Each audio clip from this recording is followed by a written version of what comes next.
Astaghfirullah. A'udzu billahi minasy syaithanir rajim. Bismillahir rahmanir rahim. Alhamdulillahi rabbil alamin wa bihi nasta'in ala umuri dunya waddin. Allahumma salli ala sayyidina Muhammad al-Fatih lima ughli wal khatim lima sabaq. Nasiril haqqi bil haqq wal hadi ila siratikal mustaqim. وعلى آله وصحبه حق قدره ومقداره العظيم. سبحانك لا علم لنا إلا ما علمتنا إنك أنت العليم الحكيم. قال رب اشرح لي صدري ويسر لي أمري واحلل عقدة من لساني يفقه قولي ولا حول ولا قوة إلا بالله العلي العظيم. ولا حول ولا قوة إلا بالله العلي العظيم. بمئة ألف ألف ألف لا حول ولا قوة إلا بالله العلي العظيم. نوينا تعلم وتعليم وتذكر وتذكير والإفادة والاستفادة والحث على التمسك بكتاب الله وبسنة رسول الله صلى الله عليه وسلم والدعاء إلى الهدى والدلالة على الخير ابتغاء وجه الله ومرضاته وقربه وثوابه آمين اللهم آمين. عما بعد. Assalamualaikum warahmatullahi ta'ala wabarakatuh. Sidang hadirin hadirat muslimin muslimat yang dirahmati Allah Ta'ala, wabil khusus jamaah Masjid Ar-Rawdah. Syukur kehadrat Allah, Tuhan semesta alam yang menjadikan segala sesuatu yang mungkin. Syukur kepada Allah yang menurunkan syariatnya supaya ada tata cara untuk kita hidup di dalam dunia ini, agar kita ini menjadi hamba-Nya yang beriman dan bertakwa kepada Allah Ta'ala. Dan kita alhamdulillah telah pun selesai pada fasal pada menyatakan syurutul wudu'i asyaratun, yakni syarat-syarat sah wuduk itu ada 10. Maka kita masuk pula pada muka surat 20 bagi yang ada kitab.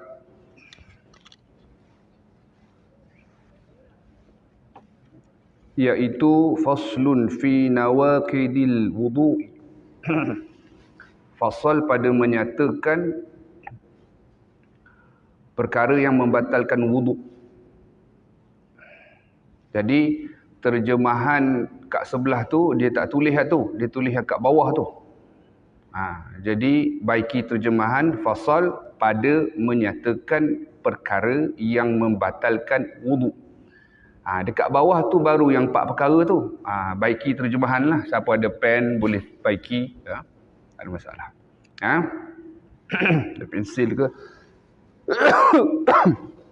Nawaqidul wudu'i arba'atul asya'. Yang tu baru yang terjemah dekat sebelah muka surat 21 tu. Perkara yang membatalkan wuduk itu ada 4 perkara. Al-awwalu, yang pertama, al-khariju min ahadis sabilaini min qubulin aw duburin rihun aw ghairuhu illal maniyah. Kalau kita nak baiki terjemahan, kalau ikut betul-betul kitab tu, yang pertama macam tu. Yakni keluarnya daripada salah satu daripada 2 jalan. As-sabilaini ni dua jalan. Min qubulin au duburin, daripada kubul yakni kemaluan depan ataupun dubur yakni kemaluan belakang. Rihun au ghairuhu illal maniyah, angin atau lainnya. Lainnya maknanya lain daripada angin. Nanti kita bahas. Kalau keluar emas ke macam mana? Boleh keluar emas? Kalau keluar. Dah. Gitu. Baik. Illal maniyya, kecuali air mani. Di situ. Jadi kena tahu.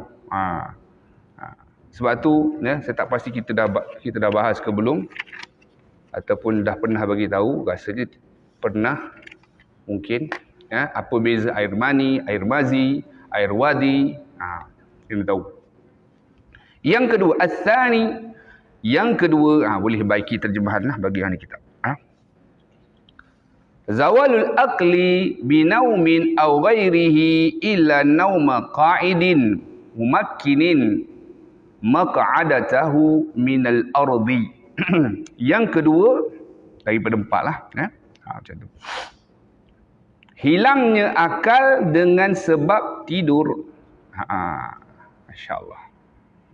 Jadi dalam fiqh ni, tidur pun dia ada dia punya takrif dia. Tidur, pengsan, mabuk, gila.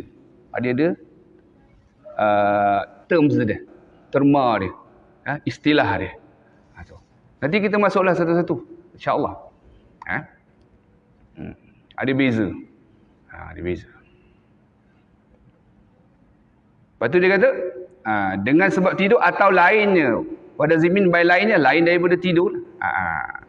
Illa, kecuali tidur orang yang duduk, yang tetap punggungnya. Maksud yang di sini papan punggungnya, yang bersentuhan pada bumi ataupun lantai. As-salisu, yang ketiga, baiki terjemahan.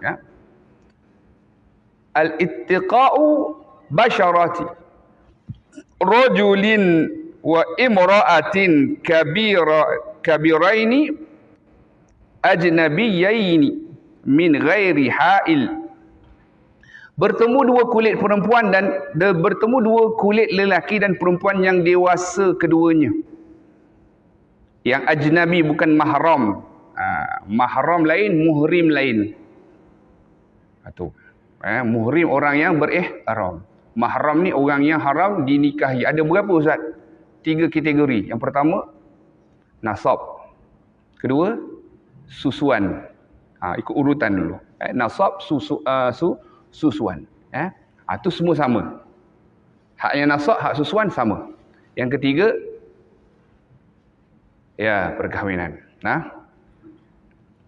Ar-rabi'u masul qubuli adami aw halqati duburihi bi batnir rahati aw butunil asabi'. Yang keempat, menyentuh kubul manusia atau bundar bulatan, lingkaran. Bolehlah bahasa kita lah. Hilqah, lingkaran ataupun bulatan, dubur.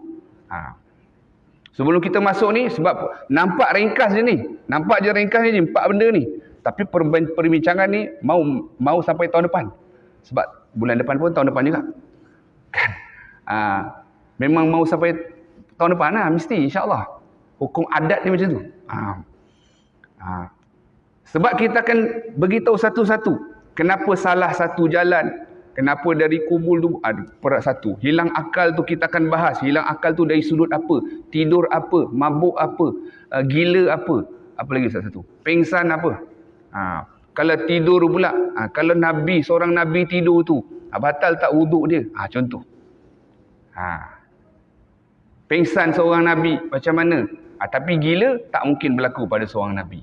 Begitu juga mabuk. Nampak? Ada perbahasan dia. Tu saya kata mau tahun depan. Gitu. Tak apalah. Janji nak mengaji. Jangan tak nak mengaji. Orang ajak mengaji tak nak mengaji. Tu 10 kali jangan saya bagi. Bahaya. Pasal bab ni semua untuk menentussahkan ibadat kita. Baru ni keluar kat TV. Saya tak tahu lah influencer ke apa benda ke. Dengan selamba je dia cakap, pegang apa tu? Pegang tek cicak. Pegang tek cicak batal wuduk, betul ke ji? Jangan kau pegang tek cicak, pegang tek dinosaur pun, Godzilla ke apa sekarang Godzilla dok berhara jelila, kan? Kalau kena tek Godzilla mati kita sebab dia besar mana? Contohlah. Ustaz ni berangan lebih, bukan berangan ni cerita hukum saja. Kan, nak cerita point dia taik tu. Batal tak wuduk? Batal tak Ustaz? Kenapa dia kata batal? Tu.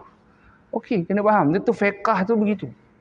Sebab itu bila kita tak belajar, yang itulah yang disebut dalam matan Zubat.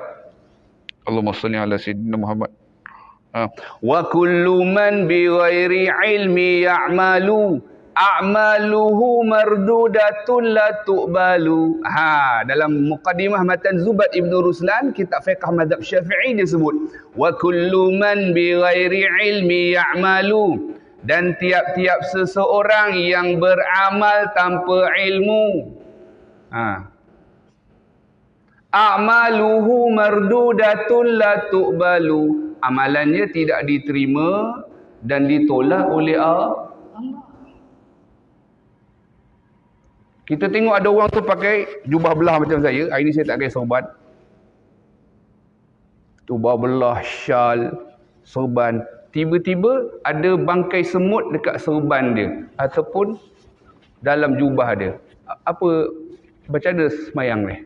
Bangkai semut je ni. Semut kan kecil. Ni bukan Godzilla ke, telur Godzilla ke, cik Godzilla lagi.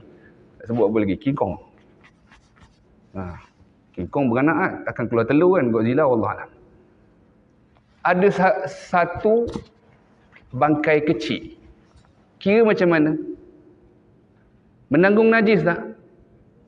Ya, pasal dia hidup tak apa. Banyaklah semut, manisnya, dia ni orang manis, bukan kecil manis lagi. Dia bukan kecil manis, dia ni manis. Semut pun duduk dekat kat dia. Tapi masih hidup, okey dah. Okey-okey saja, tahan tak tahan je. Kan digigit ke apa kan? Tapi kalau bangkai, walau seekor, maknanya dia menanggung. Pasal tu kita sunat, kita cek lah kok ada apa-apa kan. Kok lah ada apa-apa. Boleh faham? Hadis betul.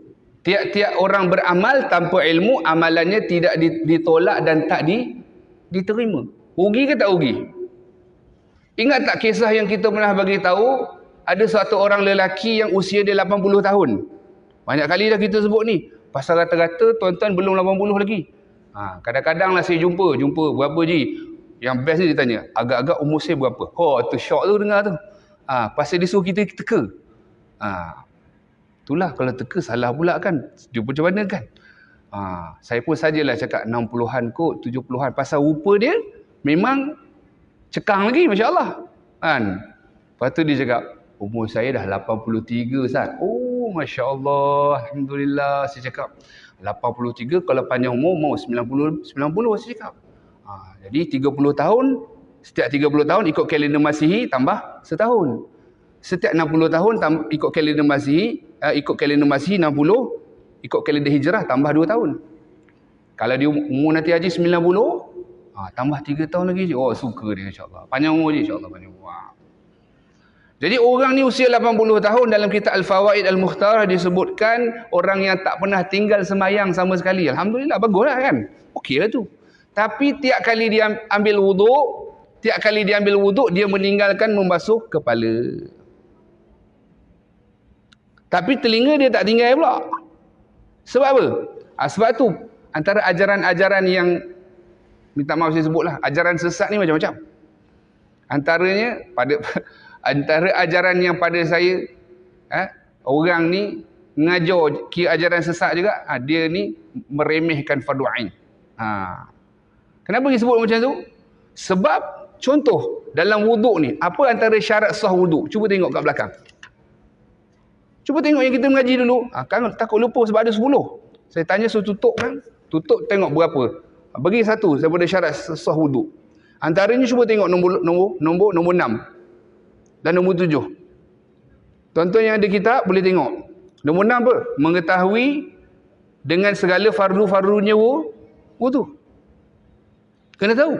Lagi, Jangan mengiktikadkan mana-mana fardu daripada fardu-fardunya wuduk itu sebagai sunat. Ada orang kata tak penting ni belajar yang sunat ni kata. Dalam bab ni wuduk ni kena tahu tak mana satu fardu mana sunat? Kena tahu. Itu yang katakan nampak orang kata sesat dalam cahaya tu. Dia ngajar nampak macam betul tapi tak ikut acuan yang sebenar. Kena tahu. Yang tu semua kena tahu. Kena tahu. Because ni kita sebutkan tadi dalam kitab Al-Fawaid Al-Mukhtarah, ada satu orang lelaki usia dia 80 tahun yang ambil wuduk, dia tinggalkan menyapu menyapu air pada kepala. Tetapi hak telinga ni tak tinggal bang. Terbalik kan? Abang-abang ni semua tahu, saya tahu. Saya tahu abang-abang semua tahu. Tapi jangan kita sangka ada orang tahu. Rupanya dia memang tak tahu. Dia memang tak tahu. Contoh senang je. Contoh. Kadang-kadang macam orang yang budak yang tak sunat, tidak bersunat, dia sentuh orang yang sedang sembahyang. Batal. Tapi kalau dia tak percaya, dia kata mana dalil? Sudah mengaji lah. Pasal apa kau tak mengaji? Itu je cerita dia. Cerita dia tu saja. Duduk dengar. Ada dalam kitab juga, marilah tengok. Tak mau tengok. Marilah kita. Ada dalam beg ni, kat dalam kereta saya ada berlambak lagi kitab. Marilah kita tengok. Kenapa tak nak tengok?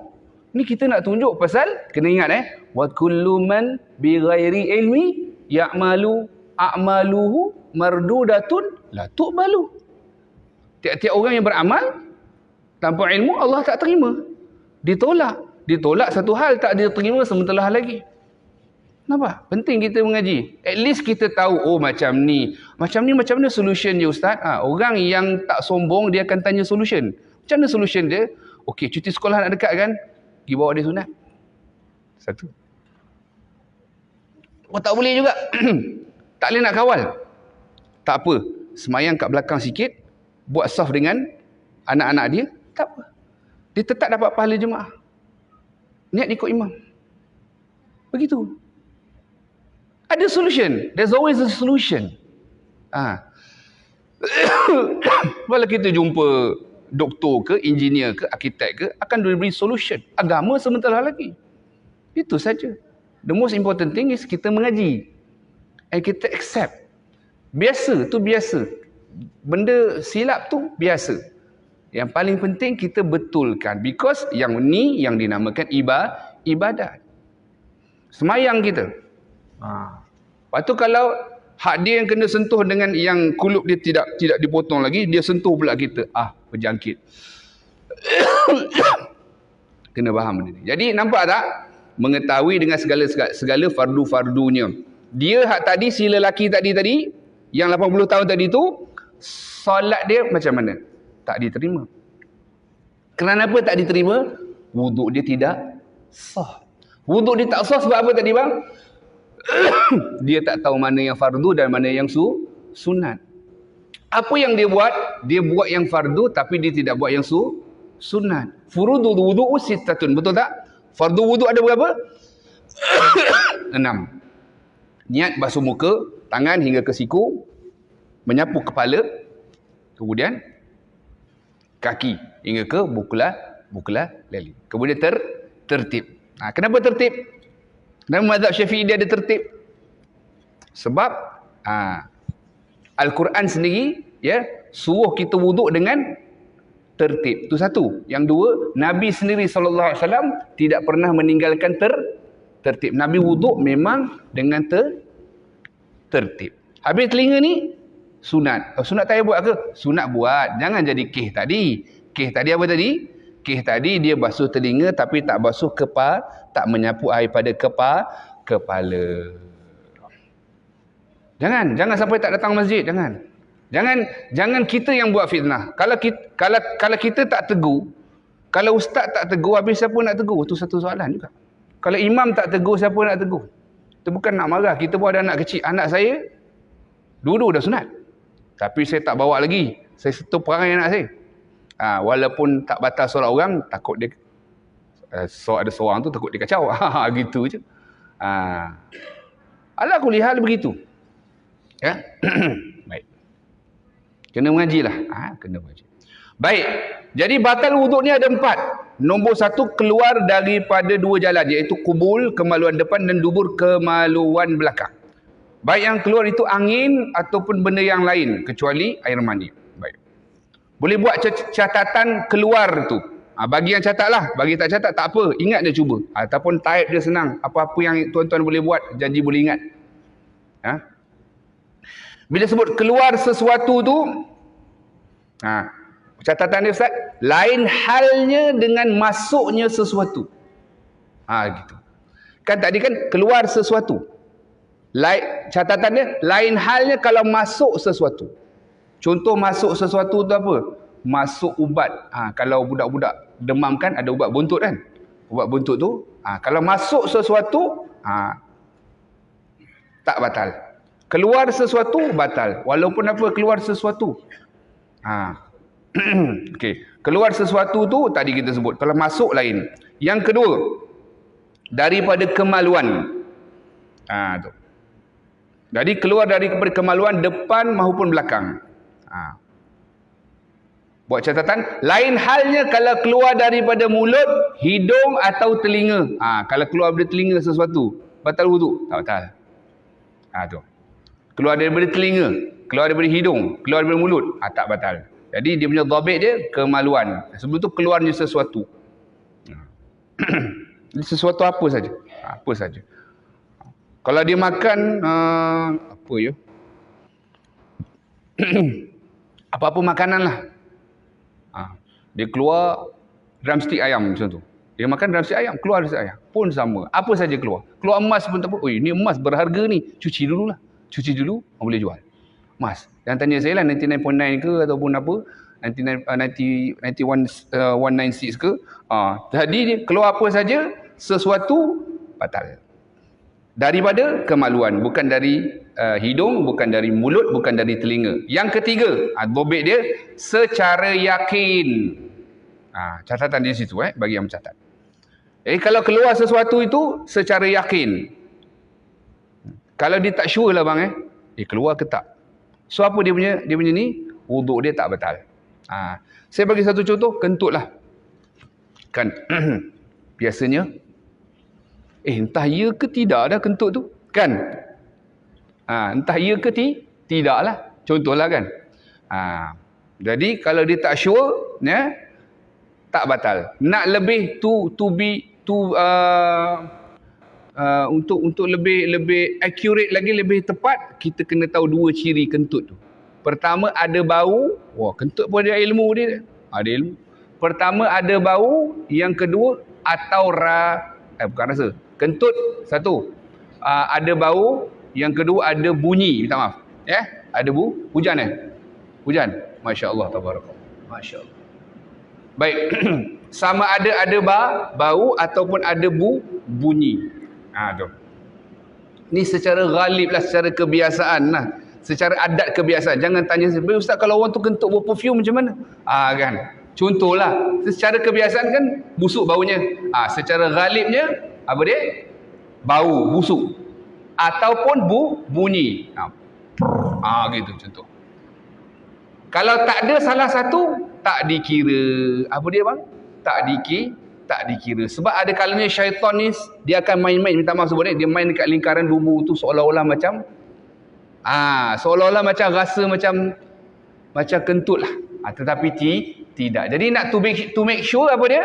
It's either bau ataupun bunyi. Kalau tak ada dua-dua, dah selesai. Senang cerita, bila sebut keluar sesuatu tu secara yakin. Jangan pula memang bunyi kuat semua orang dengar, dia je seorang tak dengar. Ataupun bau bukan main kuat kan, tetapi dia seorang tak bau pasal dia sesama. Sudah. Memang confirm lah. Okey. Yang baik. Okey. Seterusnya sebutkan keluarnya sesuatu dari kubul maupun dubur adalah orang yang jelas jantina dia. Apa jelas jantina dia? Dia ni lelaki sejati ataupun perempuan sejati. Sebab di situ.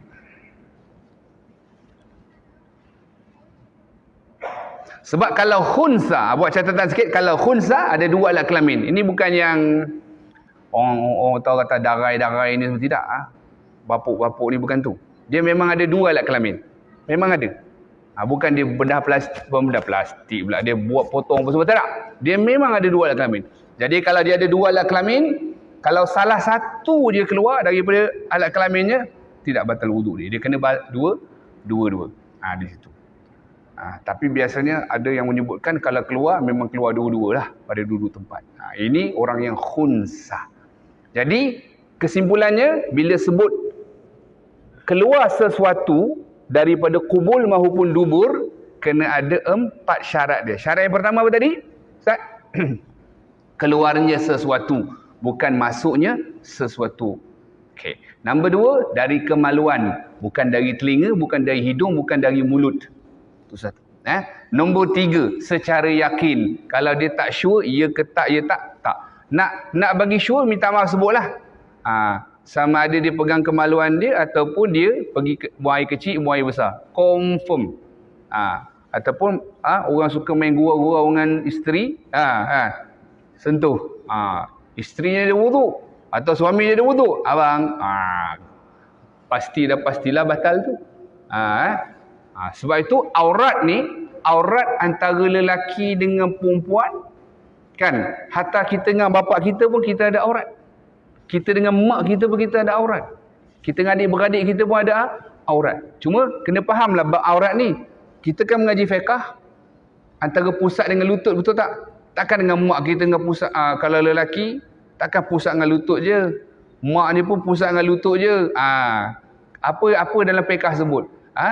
Sekiranya tidak terdapat fitnah. Tak sabarlah. Begitu maksudnya, memang itu aurat dia pusat ke lutut saja. Jangan sampai tak tutup. Itu maksud dia. Sebab dia punya dobek kat belakang dalam kurungannya, sekiranya tidak berlaku fitnah. Itu maksud dia. Yang tak ada aurat ni, lelaki perempuan, apa dia? Siapa? Suami isteri sahaja. Gitu. Baik. Jadi secara yakin dan daripada lelaki perempuan itu.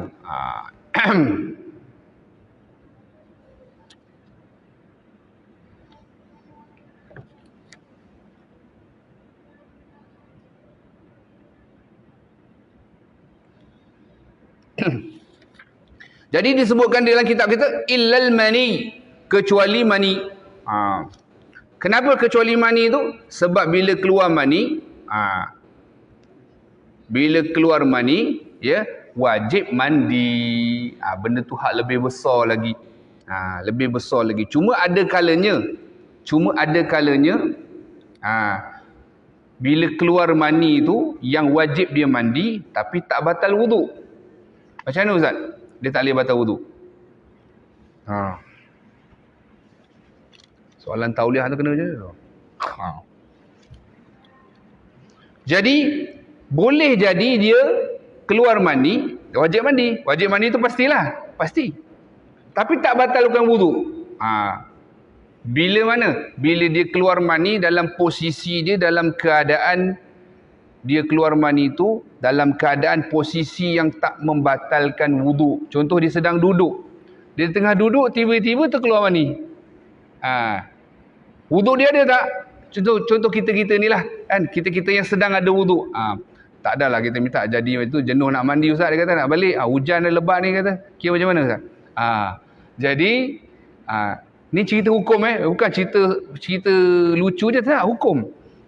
Dia duduk, wuduk dia sedang ada, dia keluar mani, wuduk dia tak batal sebab dia keluar tu, contohnya minta maaf, dia punya situasi macam ni. Situasi dia keluar mani yang mewajibkan mandi, itu pasti tu mandi tu pasti, tapi tak batalkan wuduk. Macam mana tak batal wuduk? Dia tertidur dalam posisi duduk.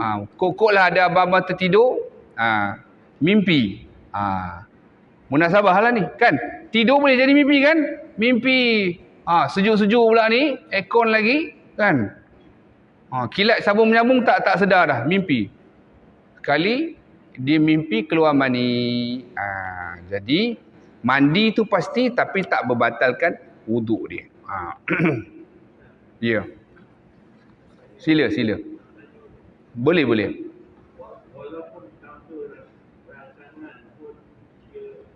Oh, kalau mimpi, itu rangsangan dalam mimpi tu. Yes. Batal lah. Janji keluar mani. Dia punya keyword dia keluar. Dan mani tu kita kena tahulah. Mani lain, mazi lain, wadi lain. Cara keluar lain, jenis air lain. Putihnya, kentalnya, warnanya, kering lain, basah dia lain, bau dia lain. Dalam kitab sebut, seumpama mayang kurma.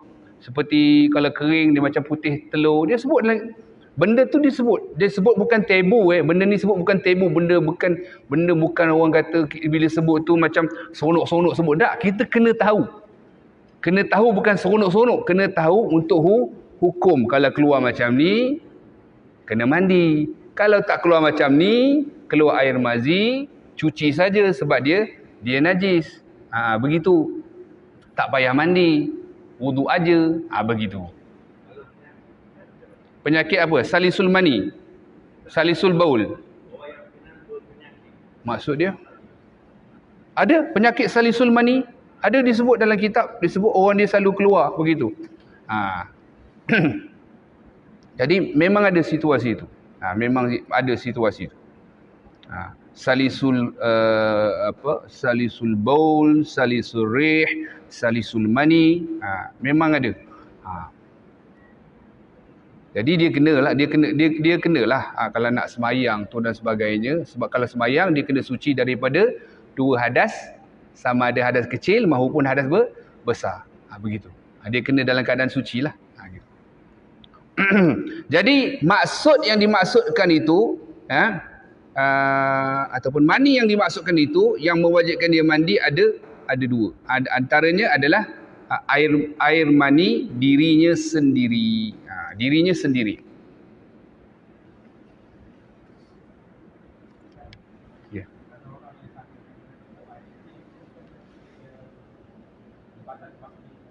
Apa tu?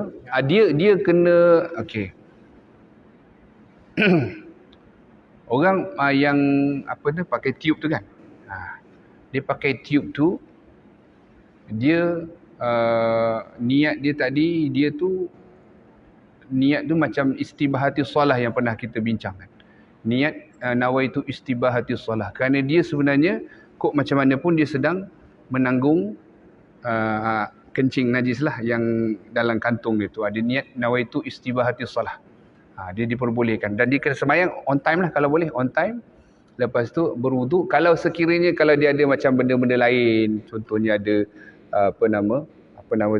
halangan-halangan pada anggota wuduk, dia kena bertayamum. Dia kena bertayamum. Tapi kalau kat situ saja niat dia sebab dia sedang menanggung pundi ataupun beg kencing itu, maka dia niat awaitu istibahati solat.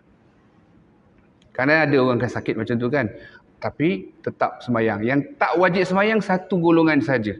Semua pun kena, AIDS ke, COVID ke, kanser ke, mesti kena semayang. Kecuali gila. Tu saja. Dia kalau orang gila jangan terpaksa dia semayang. Tu. Buruk padahnya kata.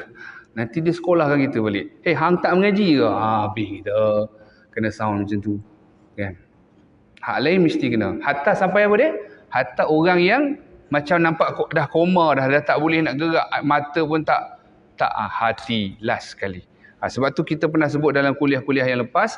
Kalau boleh ada orang kenalan kita ke saudara mara kita yang dekat hospital, yang mungkin dia dalam keadaan koma dan sebagainya, apa kita boleh buat? Kalau masuk waktu tu, just bisikkan kat telinga dia, dah masuk waktu solat. Kita tolong wudukkan dia kan dan sebagainya. Mudah-mudahan mind dia tu yang masih functioning, dia boleh. Pasal lah kali ke hati lah. Kalau yang sebelum hati tu kan kerlipan mata. Jadi mudah-mudahan didengar apa yang kita tu dan dia paling tidak hati dia.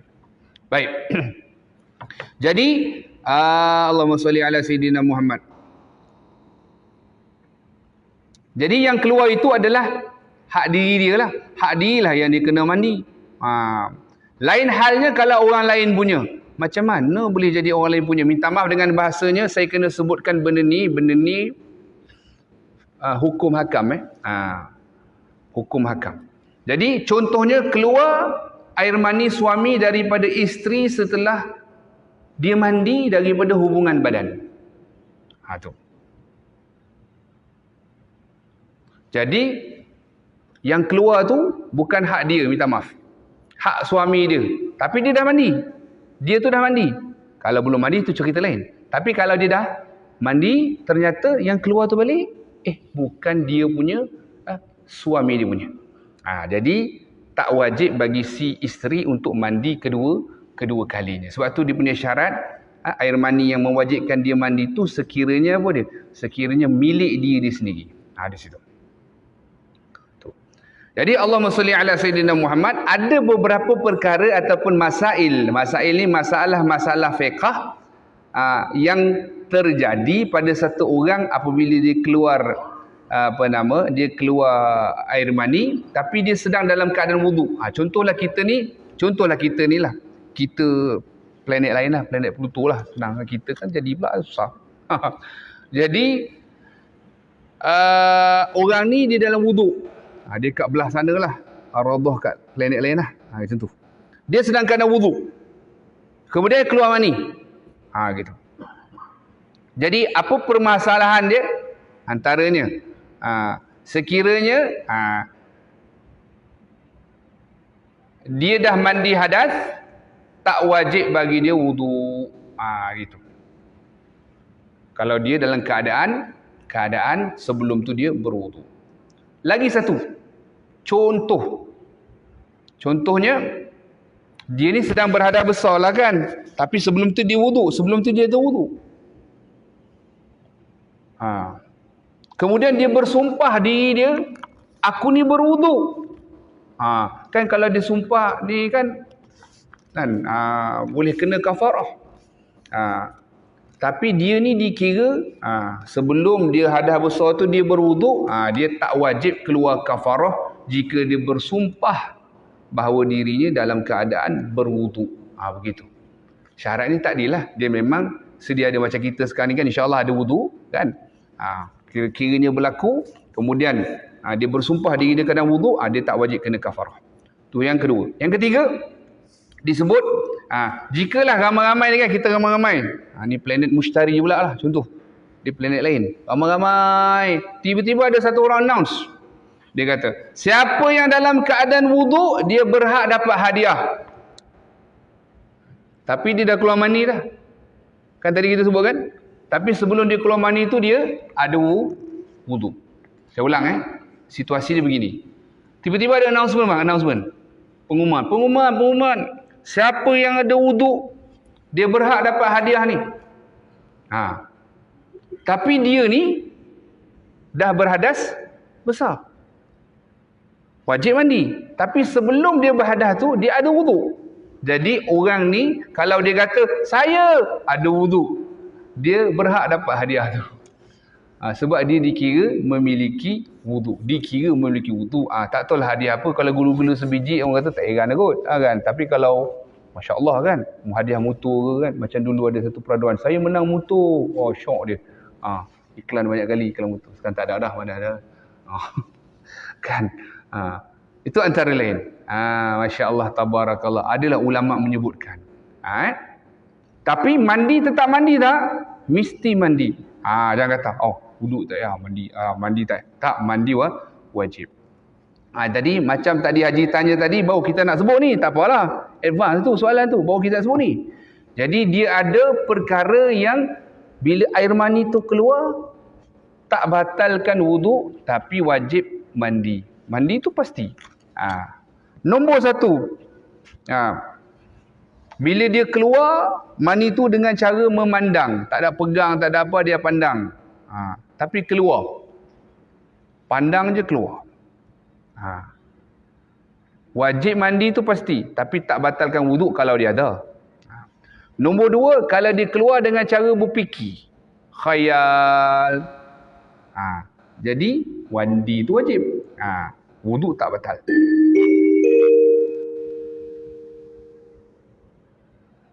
Baik, kita sambung dulu, azan dulu. Pen Ustaz.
Bismillahirrahmanirrahim. Jadi perbahasan kita pada perkara yang membatalkan wuduk itu 4 perkara. Yang pertama, keluar daripada salah satu daripada 2 jalan, daripada kubul ataupun dubur, angin atau lainnya kecuali air mani.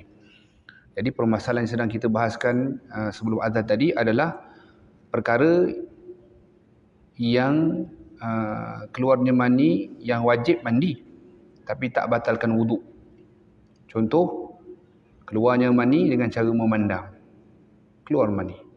Yang kedua, keluar dengan cara berfikir, khayal. Keluar mani. Tak batal wuduk tapi wajib mandi. Yang ketiga yang kita sebutkan tadi, dia tidur dalam posisi duduk. Macam tadi. Kan? Posisi duduk. Duduk yang tetap papan punggung tu, keluar mani, tidur. Khayal, mimpi. Itu antaranya. Yang ketiga disebutkan keluar dengan cara bersetubuh dengan memakai penghalang. Yang ketiga, na'udzubillah min zalik, berhubung dengan kemaluan lelaki. Na'udzubillah min zalik. Nombor 6, keluar dengan cara berhubungan dengan haiwan. Na'udzubillah min zalik. Kita sebut ni minta jauh lah. Benda-benda tak elok minta jauh. Jangan, pernah saya dengar orang mengajar, dia cakap, orang macam ni akan jadi kafir. InsyaAllah, agak-agak lah. Kita sendiri kena sebut, na'udzubillah. Kita yang sebut ni, kita pun sendiri kena sebut. Supaya minta Allah elak. Jangan sebut insya-Allah tu jenuh. Bahaya. Na'udzubillah. Wal-iyazubillah.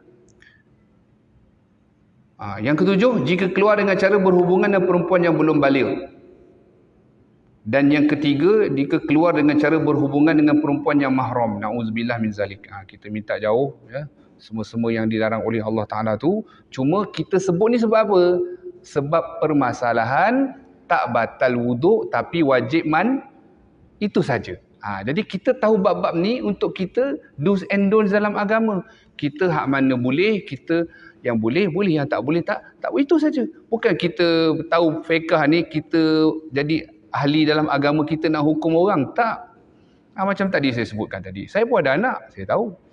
Cuma dia kata takut ustaz punya solat batal. Tak. Kalaupun kamu punya pun kita kena beritahu. Sebab solat tu tiang agama. Macam ni tak nak datang masjid, jangan sampai tak datang. Datang. Ada solution dia. Jangan sampai tak datang. Mengaji je sekejap saja. Saya pun nak berhenti tak lama ni. Saya memang dah saya tak nak capatikan janji saya. Memang sebelum lepas setengah saya nak berhenti. Saya nak berhenti ni, jangan risau. Sebab tu saya kata sambung tahun depan. Panjang lagi cerita. Jadi nampak tak? Bila kita clear benda ni, bila kita beribadat, clear ilmu kita. Habis dia tanya, mana dalil? Mana dalil, tahu dah. Ni puak tanya mana dalil ni, tak ada lain, tak bukan. Jangan. Tahu begitu. Okey, kata Sayyidina Hasan, Sayyidina Husin, doa atas baginda Nabi SAW. Sayyidina Hasan dan Sayyidina Husin radhiyallahu anhuma sewaktu bayi dah sunat. Bang, dah sunat bang. Masa kecil dah sunat. Mana tak menanggung najis. Kena ngaji, kena bagi reti. Macam adalah kalau kita ngaji Syama'il, dia kata jangan pakai kain, mesti setengah pada betih. Mereka pakai jubah setengah betih. Bila dia sujud, terselak sampai ke peha. Lepas tu, dah nampak teruk sangat ajaran tu, dia tak faham pasal dia katakan setengah daripada buku lali tu, kan? Bukan setengah betih tu. Jenis tak pakai kain, jenis tak pakai seluar, bila terselak, habis selak sampai ke peha. Lalah apa dia? Dia kata, puak-puak kita yang jenis nak macam ni, yang kata setengah ni, pakai stoking bola lah semayang. Agak-agak lah. Ni tanya dia, pergi Mesir ni ngaji mana lama. Tak percaya tanya dia. Ada kat Mesir macam tu. Sudah. Pasal tu kena mengaji. Tang mana yang kata setengah betih betul ke? Dikira daripada mana? Bang, dikira dia mana? Begitu. Susah tu kalau tak. Lepas tu kalau tak mengaji, cari solution bukan betul punya. Allah sendiri suruh fas'alu ahla dzikri in kuntum la ta'lamun. Bertanyalah kamu kepada orang yang benar-benar mengetahui jika kamu tak tahu. Rupanya ada solution. Begini solutionnya, begini. Tanya. Jangan bila ditegur tu bukan semua tegur tu orang nak marah maki dah. Pasal bila bab agama mesti kena beritahu. Contohlah sekarang ni kan orang tegur pasal makanan, jangan main pergi tempat viral, betul tak? Pasal apa orang tegur? Orang sibuk ke hal orang? Tak. Bila hang makan benda yang haram, yang syubhah, dia akan efek tak diri hang sendiri, ibadat hang, doa tak makbul semua. Efek ke tak efek? Efek. Pasal tu dia kata, tolong jaga. Hang jaga tepi kain orang, suka hati aku lah. No pork, no lard kot, ikutlah. Jangan. Itu yang jadi tu gelap hati tu. Pasal makan tak jaga. Lepas tu dia komplain doa tak makbul. Sudah. Kan Nabi beritahu ada satu orang yang musafir. Orang musafir doa mustajab tak bang? Mustajab. Pakaian dia compang-camping. Teruk. Dia doa, Ya Rab, Ya Rab. Allah tak terima. Padahal patut Allah terima, dia musafir, doa dia mustajab. Pasal apa? Baju yang dia pakai dari benda yang haram. Makan yang diminum dan makan dari benda yang haram. Masakan Allah Ta'ala nak terima. Benda-benda tu semua adalah perkara-perkara. Walaupun dia makan nasi lemak dan nasi ayam, sedap kita dengar. Dia sini pagi je ada kan, breakfast kan. Malam dia tak ada breakfast kan. Gitu. Jadi, bila dengar tu, sedap. Nasi ayam ke, nasi lemak ke dan sebagainya. Dan hatta nasi ayam ataupun nasi lemak yang dibeli daripada sumber yang haram, diperoleh dari sumber yang haram, tetap dia haram. Haram dia ada yang secara hissi dengan maknawi. Ada secara zat dia haram. Ada yang secara hak tadi, perolehan dia. Kita minta jauh daripada Allah. Jadi beginilah kita dalam bab agama ni, sekiranya ada kesilapan dan kesalahan, perlu kita baiki. Bukan kerana orang nak marah ke nak apa, sebab demi kerana menentusuahkan ibadat kita. Begitu juga dalam bab tauhid. Kalau kita kan tazkirah Jumaat ni saya baca kitab tauhid. Kenapa saya begitu tekan, begitu tegas dalam bab tauhid tu, duk beritahu hak mana yang betul, hak mana yang salah. Kenapa kita bertegas? Sebab benda tauhid tu lah yang nombor satu. Nombor satu sekali. Yang pertama sekali. Yang itu. Dan juga ilmu tasawuf, ilmu akhlak, ilmu adab kita. Kepada Allah dan makhluk Allah. Jadi contohnya ni masjid, rumah Allah, dia ada adab-adab dia. Jadi kita kena jaga. Kita kena tahu hukum hakam dia. Kita nak masuk ke mana-mana tempat, tak boleh iktikaf. Tak boleh niat iktikaf, hanya masjid saja. Ni kadang-kadang Tuan Haji, ada orang kalau kat surau, dia marah kita. Dia kata, apa pula tak boleh iktikaf? Semua rumah Allah sama. Jenuh. Sebab tu Imam Syafi'i kata, kalau aku ni boleh berdebat dengan 10 orang alim. 10 orang alim, 10 ke? 10 lah. 10 orang alim, aku boleh berdebat. Bukan berdebat tu nak lawan cakap, tidak. Yalah, bincang apa. Tapi aku tak boleh berdebat dengan satu orang jahil. Tak boleh, tak jadi habis. Talk to the wall lah, tak boleh cakap apa. Boleh faham? Pasal dia tak boleh terima. Jadi kita minta jauh. Dan ulama sebut ada dua penyakit. Penyakit yang paling berat dan penyakit yang paling teruk yang ditanggung oleh manusia. Penyakit yang paling berat adalah penyakit gila. Sehingga penyakit itu tak wajib orang tu kena semayang. Penyakit yang paling teruk ditanggung oleh manusia bukan AIDS, COVID, kanser dan sebagainya. Penyakit yang paling teruk ditanggung, penyakit yang paling teruk yang ada pada manusia adalah kebodohan dalam agama. Kenapa saya tersebut jahil? Kadang-kadang orang sebila jahil dia buat relax dia. Aku memang jahil. Tapi kalau sebut bodoh ni marah pula. Tapi bodoh dalam agama. Saya tak kata dia bodoh 1 tambah 1 11 saya cakap tak. Makna dia tak reti dalam agama. Kena belajar. Ubat pada jahil adalah belajar. InsyaAllah Allah Ta'ala beri kita kefakihan di dalam ilmu agama. Orang duk kata tahun baru azam. Kita mogalah azam jadi orang yang faham ilmu agama. Nabi bersabda, man yuridillahu bihi khairan yufaqihu fiddin. Wabillahi taufiq wal hidayah. Wassalamualaikum warahmatullahi taala wabarakatuh. Kita berhenti pada yang satu, akan masuk kepada yang dua nanti. Auzubillahi minasyaitonirrajim. Bismillahirrahmanirrahim. Alhamdulillahirabbil alamin. Wassalatu wassalamu ala asyrafil anbiya'i wal mursalin sayyidina maulana Muhammadin nabiyyi wa ala alihi wa sahbihi ajma'in. Rabbana taqabbal minna innaka antas samiul alim wa tub alaina innaka antat tawwabur rahim. Rabbana atina fid dunya hasanah wa fil akhirati hasanah wa qina adzaban nar. Wassallallahu ala sayyidina Muhammad wa ala alihi wasallam. Walhamdulillahirabbil alamin.